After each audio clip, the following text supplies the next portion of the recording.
શ્રી કૃષ્ણ, જય જગન્નાથ। અષાઢી સુદ બીજના દિવસે આપણે સૌ કોઈ ભગવાન જગન્નાથજીની રથયાત્રાનો ઉત્સવ ઉજવીએ છીએ। તો આપણે ક્યારેય પણ એવો વિચાર કર્યો કે કેમ અષાઢી સુદ બીજના દિવસે જ ભગવાન જગન્નાથજીની રથયાત્રાનો ઉત્સવ ઉજવીએ છીએ? તો મહાભારત ગ્રંથની અંદર પૌરાણિક અને ઇમોશનલ કથા બતાવી છે।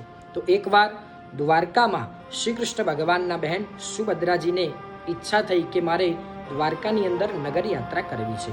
તો ભગવાન જગન્નાથજી અને એમના મોટા ભાઈ બલરામજી એ બંને જણાએ એમના બેન સુભદ્રાજીની આ ઈચ્છા પૂર્ણ કરવા માટે રથની અંદર એમને બેસાડી અને આખું નગર બંને ભાઈઓએ પોતાના બહેનને બતાવ્યું છે। અને એ જ દિવસ એટલે કે ભગવાન જગન્નાથજીનો રથયાત્રાનો આ દિવસ અષાઢી સુદ બીજનો દિવસ, ત્યારથી લઈ અને આજ સુધી ભગવાન જગન્નાથજીની આ રથયાત્રા નીકળે છે। આપણે સૌ કોઈ જાણીએ છીએ કે આપણે બધા ભગવાનના દર્શન કરવા માટે મંદિરની અંદર જતા હોઈએ છીએ, પણ આખા ભારતમાં આ એક ભગવાન એવા છે, ભગવાન જગન્નાથજી એ સ્વયં પોતે પોતાના ભક્તોને આશીર્વાદ આપવા માટે, પોતાના ભક્તોનું કલ્યાણ કરવા માટે, પોતાના ભક્તોને સુખ દુઃખ પૂછવા માટે સ્વયં પોતાના ભાઈ બલરામ અને સુભદ્રાજી સાથે નગર યાત્રાની અંદર પોતે નીકળે છે। તો આપ સર્વે ભગવાન જગન્નાથજીના દર્શન કરો અને થાય તો સેવા કરો।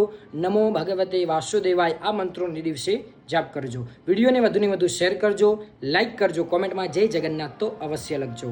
જય જગન્નાથ।